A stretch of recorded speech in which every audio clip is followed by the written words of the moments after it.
شادی کرو۔ Love marriage چند دن کا خواب ہوتا ہے، پھر لڑائی کے سوا کچھ نہیں ہوتا ہے۔ اپنے ماں باپ کی مشورے سے، ان کی رائے سے شادی کرو، برکت ہوگی، ان کی دعائیں ملے گی۔ ماں باپ سے کہتا ہوں اولاد کی رعایت کرو، ان پر زبردستی مسلط اتھے ہی کرنی ہے اور نہیں کرنی، اتھے ہی کرنی، یہ ظلم نہ کرو، یہ ظلم نہ کرو۔ شادی بچے کا حق ہے، شادی بیٹی کا حق ہے۔ شریعت نے بچی کو حق دیا ہے کہ وہ کہے میں نہیں کرنا چاہتی، وہ کہے میں نہیں کرنا چاہتا۔ یہ نافرمانی نہیں ہے، مسلط مت کرو۔ میرے نبی نے کہا میں نے جہاں بیٹی دی پہلے آسمان سے فرشتہ آیا، میں نے جہاں شادی کی پہلے آسمان سے فرشتہ آیا، ٹھیک ہے۔ حضرت فاطمہ کے لیے ابو بکر پیغام لائے، انکار کر دیا۔ عمر پیغام لائے، انکار کر دیا۔ علی پیغام لائے، جبریل آ گئے کہ اللہ فرما رہے ہیں فاطمہ علی کی ہے۔ کہ یا رسول اللہ، آ کے بولے نہیں، چپ۔ آپ نے کہا علی کیسے آئے؟ چپ۔ پھر آپ نے خود کہا فاطمہ کے رشتے کے لیے آئے ہو؟ کہا جی ہاں۔ تو آپ نے کہا انشاءاللہ۔ جبریل کے آنے کے بعد بھی کہا انشاءاللہ، یہ نہیں کہا بس ٹھیک ہے ہو گیا ڈن، وہی آ گئی ہے ڈن۔ نہیں نہیں نہیں نہیں، آپ اٹھ کے گھر چلے گئے۔ علی باہر نکل گئے، باہر صحابہ کھڑے تھے، کہنے لگے کیا ہوا؟ علی کہنے لگے انکار ہو گیا۔ وہ کہنے لگے کیسے؟ کب کچھ کہا ہی نہیں۔ عبد الرحمن بن عوف کہنے لگے کچھ کہا تھا؟ کہا انشاءاللہ کہا تھا۔ کہا بس پر ہو گیا، ہو گیا۔ یہ انشاءاللہ کیوں کہا؟ ہاں کیوں نہیں کی؟ آپ گھر گئے، کس کو بلا رہے؟ فاطمہ۔ کون؟ جنت کی عورتوں کی سردار، حسن حسین کی ماں۔ جنت میں نور کی چمک اٹھے گی، جنتی پوچھیں گے یہ نور کیسا ہے؟ کہا جائے گا اوپر کی جنت میں علی و فاطمہ مسکرائے ہیں، ان کے دانتوں کے نور سے جنت جگمگائی ہے۔ آپ نے کہا بیٹی فاطمہ علی کا رشتہ آیا ہے، ہاں کر دوں؟ اللہ اکبر، اللہ اکبر۔ کیا فاطمہ نے انکار کرنا تھا؟ کیا فاطمہ نے انکار کرنا تھا؟ بیٹی علی کا رشتہ آیا ہے، ہاں کر دوں۔ بیٹی فاطمہ ہو، رشتہ علی کا آیا ہو، اوپر سے جبریل آ چکا ہو، آپ محمد مصطفیٰ صلی اللہ علیہ وسلم ہو، اور پھر وہ جا کے پوچھیں ہاں کر۔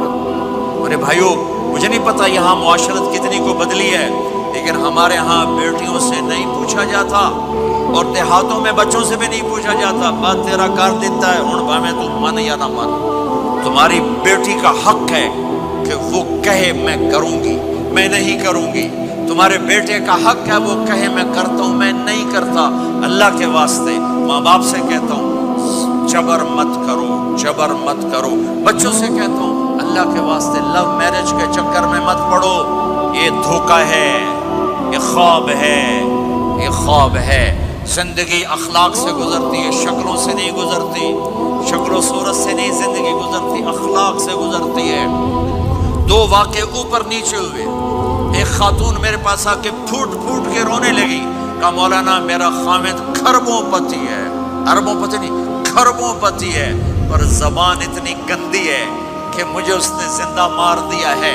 اور چند دن کے بعد ایک نوجوان ملا، کہا مولانا زندگی کی ہر دولت موجود ہے پر میری بیوی کی زبان بہت گندی ہے، میرا گھر برباد ہو کے رہ گیا ہے۔ ایک جگہ عورت کی تیزی نے گھر کو آگ لگائی ہوئی ہے، ایک جگہ مرد کی تیزی نے گھر کو آگ لگائی ہوئی ہے۔ گھروں کی آبادی اچھے اخلاق سے ہوتی ہے۔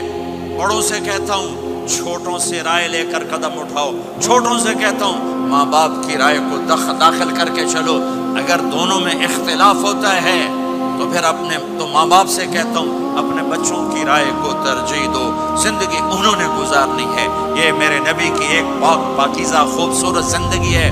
میرے بھائیوں، میں نے آپ کا زیادہ وقت لے لیا، احباب جمع ہے میر حال دل کہہ لے، پھر التفات دلے دوست نہ رہے نہ رہے۔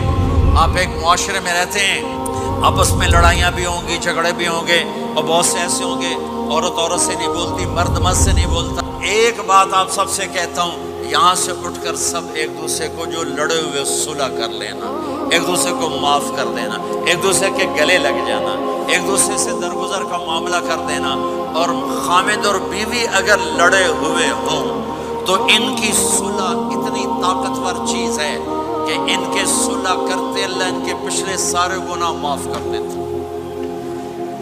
شیطان روزانہ اپنی کچہری لگاتا ہے، شیطانوں سے پوچھتے ہیں ہمیں کی کر کے آئے ہو؟ جی چوری کرائی، یوں سر ہلاتا ہے، ڈاکہ، نماز نہیں پڑھنے دی، ایک لمبی فہرست ہوتی ہے۔ ایک لنگڑا شیطان کالا جا پچھو کھلو کے آتا ہے، استاد جی میاں بیوی نو لڑایا کا پتر شاباش تو اگاں آ جا آ جا آ جا آ جا آ جا، اس کو گلے لگاتا ہے، اس کو پاس بٹھائے، او کم وقت تو یہ ہے اصل کام۔ خامد اور بیوی کی لڑائی نسلیں برباد ہو جاتی۔ ہر کلاس میں ٹاپ کرنے والے لڑکے نے 2 دفعہ خودکشی کی کوشش کی، ماں باپ کی لڑائی، ماں باپ کی لڑائی۔ تو میرے بھائیوں اپنے نبی والے اخلاق کے ساتھ زندگی گزارنا سیکھو، سچ بولو، یہ آپ کا دیس ہے، اس کو ٹیکس پورا دو، اس کے ساتھ دھوکہ نہ کرو، اس کے ساتھ فراڈ نہ کرو، اس کے ساتھ 2 نمبری نہ کرو، دیانتداری کی زندگی گزارو، سچائی کی زندگی۔ یہاں مختلف مذاہب کے لوگ رہتے ہیں، سب کو عزت دو، سب کو احترام دو، سب کی قدر کرو۔ کون اللہ کے ہاں سہاگن ہے یہ تو موت کے بعد پتہ چلے گا، لیکن تمام کو احترام دو، تمام کو عزت دو۔ ایک غیر مسلم کا جنازہ گزرا، میرے نبی کھڑے ہو، غیر مسلم کا میرے نبی کھڑے، کہا یا رسول اللہ یہ مسلمان نہیں، آپ نے کہا انسان تو ہے، انسان تو ہے، اب اس کے احترام میں کھڑے ہو گئے۔ تو بھائیو تمام اہل مذاہب کو عزت دو، احترام دو، تو انشاءاللہ یہ چھوٹا سا معاشرہ ایک خوبصورت جنت کا منظر بن جائے گا۔ تو سارے بھائی بہن نیت کرتے ہو نا، ایک دوسرے کو معاف کر دیا نا، ایک دوسرے سے صلح کرو گے نا اٹھ کے، اور جب آپ کچھ اپنی ترتیب کے ساتھ 4 مہینے 40 دن کا کوئی نظام بنا لو، نصاب بنا لو، اس سے انشاءاللہ آپ کی پوری زندگی میں دین آئے گا۔ اور ایک آخری بات کہہ کر میں دعا کراتا ہوں، دیکھو میرے بھائی بہنوں، ہم بڑے گناہگار لوگ ہیں اور اللہ بڑا غفور الرحیم ہے، ہم گناہگار ہیں، اللہ غفور الرحیم ہے۔ میرا اللہ کہتا ہے میرا بندہ تو اتنے گناہ کر کہ زمین سے اٹھا کر آسمان کی چھت کو لگا دے، اتنے کر کے زمین سے اٹھا کر آسمان کی چھت کو لگا دے، اس کے بعد صرف ایک دفعہ مجھ سے کہ یا اللہ معاف کر دو، میں سارے ہی معاف کر دوں۔ کسی میں اتنا ظرف ہے؟ اتنے کر کے زمین سے اٹھا کر آسمان کی چھت کو لگا دے، پھر ایک دفعہ کہ یا اللہ معاف کر دو، میں سارے ہی معاف کر دوں گا۔ تو میرے آپ کے تو گناہ ہی تھوڑے سے ہیں، میرے آپ کے گناہوں کی کیا حیثیت ہے؟ چند سال میں کوئی کتنے گناہ کر لے گا؟ میرا اللہ کہتا ہے زندگی بھی لے لے، طاقت بھی لے لے، زمین سے اٹھا کر آسمان کی چھت کو گناہ لگا دے، پھر ایک دفعہ آ کر کہنا یا اللہ معاف کر دو، میں سارے ہی معاف کروں گا۔ تو میرے اللہ کو معاف کرنا پسند ہے، توبہ کرنا پسند ہے۔ میں ان ساری مسورات سے بھی درخواست کرتا ہوں، آپ سے بھی درخواست کرتا ہوں، آج تک جو ہم نے کیا یا اللہ میری توبہ، آئندہ تیری مان کے چلوں گا، اس کی نیت کرتے ہو سارے بھائی بہن؟ کرتے ہو تو میرے ساتھ کہو ایک دفعہ یا اللہ میری توبہ، پھر کہو یا اللہ میری توبہ، پھر کہو یا اللہ میری توبہ۔ اتنا سا کہو۔ اگر مسورات نے آپ نے دل سے کہا ہے تو رب ذوالجلال کی قسم سارے گناہ معاف